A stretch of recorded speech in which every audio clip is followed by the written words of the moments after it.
কবির বাড়ির জন্য কোনোভাবেই এই রেল লাইন টাচ না করে। এখন রেজাল্টে কে জিতেছেন বা কে হেরেছেন সেই বিষয়ে এটা আমাদের বিষয় না। সামনে জানো সুজন, আমি ক্যামেরা দেখছি। কবি ফারুক আহমেদ আমাদের মুসলিম রেনেসার কবি, বাংলাদেশের প্রধান কবিদের একজন। তার যে বাসায় যে বাড়িতে উনি জন্মগ্রহণ করেছেন এবং তার যেখানে বসে উনি কবিতা লিখতেন ইয়াং বয়সে এবং পরবর্তীতে যখন গ্রামে আসতেন এসে যখন কবিতা লিখতেন, তার পাশ দিয়ে আগে একটা মধুকালী টু মাগুরা যে একটা রেল লাইন টানা হয়েছিল, সেটা আসলে ওনার বাড়ির উপর দিয়ে যেত এবং ওনার ফ্যামিলি এই বিষয়ে আমাদের নজরে এনেছেন। ফ্যামিলি নজরে আনার কারণে আমাদের যে রেলওয়ে এবং সড়ক যিনি অ্যাডভাইজার ফজল কবির খান ওনার কাছে এসছে। এটার ফলে ইন্টারিম গভর্নমেন্টের এখন ডিসিশন, উনি ইন্টারিম গভর্নমেন্টের ডিসিশন যেটার যে প্রজেক্ট ম্যানেজার তাকে জানিয়েছেন যে কবির বাড়ির জন্য কোনোভাবেই এই রেল লাইন টাচ না করে। আর এটা কবির বাড়ি আমাদের ঐতিহ্যর অংশ। এই ঐতিহ্যকে যেভাবেই হোক আমাদের প্রোটেক্টেড রাখতে হবে। তো সেই জন্য আজকে আমি আসছি এখানে আমাদের যে অ্যাডভাইজারের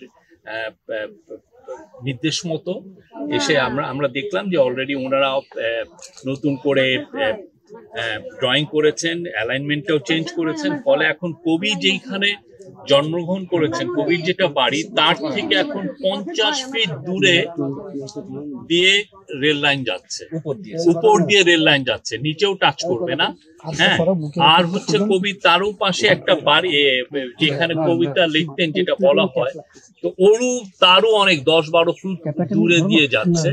তো ফলে এই পুরো বাড়িটাই প্রোটেকশন থাকবে এবং বাড়ির বাড়ির পাশ দিয়ে দেয়ালও টেনে দেওয়া হবে, যাতে এই ঐতিহ্য আমাদের মুসলিম রেনেসার কবি ফারুক আহমেদের বাড়ি যাতে পুরোপুরি প্রোটেক্টেড থাকে, ঐতিহ্যের সাথে সংরক্ষিত থাকে।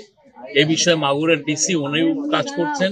প্রজেক্ট আজকে আপনারা দেখেছেন ড্রয়িংটা, ওনারা যে নতুন যে ড্রয়িং করেছেন উনি আজকে এই যে আপনারা দেখেন ড্রয়িংটাও নতুন ড্রয়িং এসছে, নতুন ড্রয়িং হয়ে গেছে এবং হোপফুলি আপনারা যখন আগামী এই বছরই তো কাজ শেষ হবে না আগামী বছর, আগামী বছর যখন কাজ শেষ হবে আপনারা দেখবেন যে ঠিক কবির বাড়ির পাশ দিয়ে এটা গেছে এবং কবির বাড়ি সম্পূর্ণ সংরক্ষিত থাকছে। এক্সট্রিম মশার কয়েল প্ল্যান্ট ফাইবার দিয়ে তৈরি, ডেঙ্গু চিকুনগুনিয়া বাহি সহ যে কোনো মশার বিরুদ্ধে দেয় এক্সট্রিম সুরক্ষা। এই পুরো বাড়ি এবং আপনাদের যে পৈতৃক ভিটেমাটি কোনো কিছু এটা টাচ করবে না। নির্বাচন পেছানোর কোনো সম্ভাবনা নাই। নির্বাচন ফেব্রুয়ারির প্রথমার্ধে হবে, এটা একদম আমাদের এটা ইন্টারিম গভর্নমেন্টের এটা একটা কমিটমেন্ট, এটা হবেই। এবং এটা কোনো ধরনের কেউ যদি মনে করেন যে এটা বানচালের চেষ্টা করবেন, এটা হবে না। বাংলাদেশে এই নির্বাচনটা খুবই ইম্পর্টেন্ট একটা নির্বাচন এবং গতকাল চিফ অ্যাডভাইজার বলেছেন এটা একটা ফাউন্ডেশনাল ইলেকশন, যেটা আমাদের সামনের ইলেকশন গুলোকে দিক নির্দেশনা দিবে, সামনের বাংলাদেশের রাজনীতিকে দিক নির্দেশনা দিবে। তো সেই জন্য এই ইলেকশন ফেব্রুয়ারির প্রথমার্ধে হবেই। এটা আমাদের এই গভর্নমেন্টের ইন্টারিম গভর্নমেন্টের এটা কমিটমেন্ট। এখনো আর চূড়ান্ত, এটা নিয়ে এখনো কনসেনসাস কমিশনের সাথে পলিটিক্যাল পার্টির এখনো কথাবার্তা হচ্ছে। আপনার কথাবার্তাটা হওয়ার পরেও তো আরো সময় থাকবে। সেই ক্ষেত্রে ইন্টারিম গভর্নমেন্ট এই কাউন্সিল অফ অ্যাডভাইজার ডিসিশন নিবে যে কিভাবে তারা এই কথাবার্তাগুলো এগিয়ে নেবেন পলিটিক্যাল পার্টিগুলোর সাথে। আমি মনে করি যে গত 7.5 মাস বা তারও বেশি, গত 13 মাসই আমাদের পলিটিক্যাল পার্টিগুলো যে ম্যাচুরিটি শো করেছেন, হ্যাঁ, তো সেটার আলোকে আমরা বলতে পারি যে আমরা ইলেকশনের আগে খুব ভালো সংস্কার পাবো, সবাই এগ্রি করবেন এবং এটা ইমপ্লিমেন্টেশন কিভাবে হয় সে বিষয়ে পলিটিক্যাল পার্টিগুলো ভালো একটা ডিসিশনে আসবে।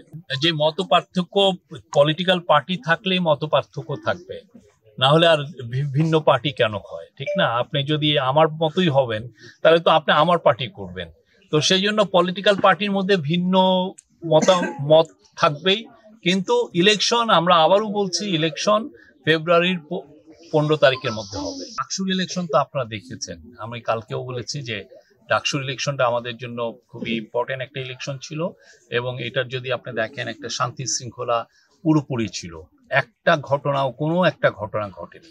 এখন রেজাল্টে কে জিতেছেন বা কে হেরেছেন সেই বিষয়ে এটা আমাদের বিষয় না। আমাদের বিষয়টা হচ্ছে যে আইন শৃঙ্খলা পরিস্থিতি কেমন ছিল, ভোট কিরকম হয়েছে, আমরা বলতে যে আমরা সন্তুষ্ট। আইন শৃঙ্খলা পরিস্থিতি যেভাবে ভালো ছিল এবং ভোটাভুটি যেভাবে হয়েছে, 80% মতো ভোট কাস্ট হয়েছে। ফেব্রুয়ারির প্রথমার্ধে যে ইলেকশন আসছে, সেই ইলেকশন ফ্রি, ফেয়ার, পিসফুল এবং ফেস্টিভ হবে, উৎসব মুখর হবে।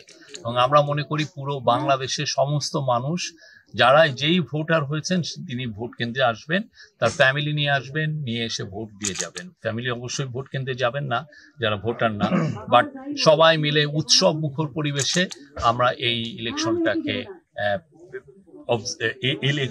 সেলিব্রেট করবে। এবং ইলেকশনটা আমরা মনে করছি যে খুব ভালো ইলেকশন হবে, প্রচুর ভালো টার্ন আউট হবে।